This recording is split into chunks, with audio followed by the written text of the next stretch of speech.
Well, since it's a shorter session today, Now we got a couple minutes. I want go ahead, Konnan. I can wait. Well, that's been the last week you said that you were going to add some people. Do you remember who they were? No, I forgot. Okay. Yeah. Go ahead, Joe. Well, before we wrap up the disco list, I wanted to say, since we were talking about Meltzer at the end there, so you guys know this because I'm sure you don't know offhand. These are 12, according to Wrestling Inc., the 12 best guys that never received a 5-star match. Some of this is a little unbelievable, right? Kurt Angle, right. No 5-star unbelievable. matches. Jake Roberts, I find that a little more believable because Jake was more about promo. So maybe his, you know what I mean? No, watch him against Ricky Steamboat. They're excellent. Oh yeah, they're minimum 4-star matches easily. You know, just because of the okay, what else? The psychology. Kurt Hennig, Mr. Perfect. Kurt Hennig. Right, that's ridiculous, bro. Brett, you can go back and look at Brett versus Kurt. Okay, Bret Hart versus Kurt Hennig. Yeah, and just watch them work together. Go, well, this is easily 4 and 5-star stuff. Like easily, like you're just watching 2 minutes of sequence with them, going like, how was this stuff not 4 and 5 stars? You know, because they're so good together. You know, there's a lot of guys that make magic together. You know that like wow, just it's just realistic like Bill Dundee and Jerry Lawler. Their whole match, punching each other in the face. Dutch and Lawler too. Yeah, Dutch and Lawler. Kurt was a deceivingly big guy. You know. Yeah. Right. He was big, and bro, he took incredible bumps, and he was very smooth. Yeah, clever acrobatic type bumps that are difficult to repeat.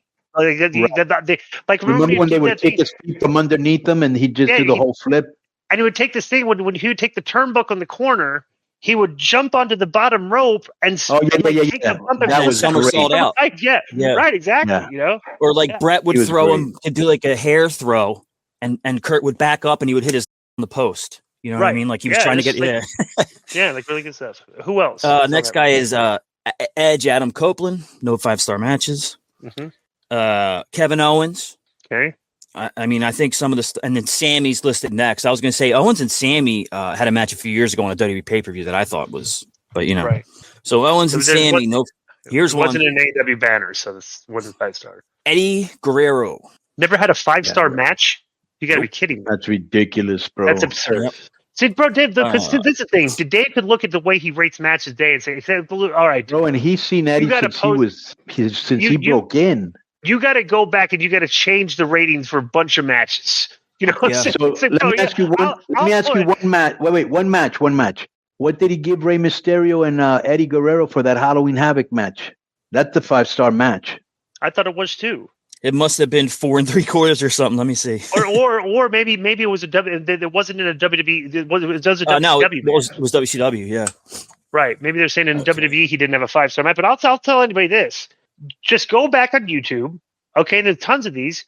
Put Kurt Hennig versus Bret Hart and do Eddie Guerrero versus Chris Benoit. There's a bunch of matches, multiple matches between those two guys, and you tell me how that work rates today on the scale that Dave has set for the bar that Dave has set for work today. You tell me, and I'll put it out there to people listen to this to do that, and post in the mailbag what your response is. All right, because we'll do a thought experiment here. So, all right. Well, the two famous ones, Konnan, you're referring to, Halloween Havoc '97, Ray beats Eddie for the cruiserweight belt, 4 3/4. Wow. And then the following month they had their rematch, and it was at World War III was 4 stars per Dave.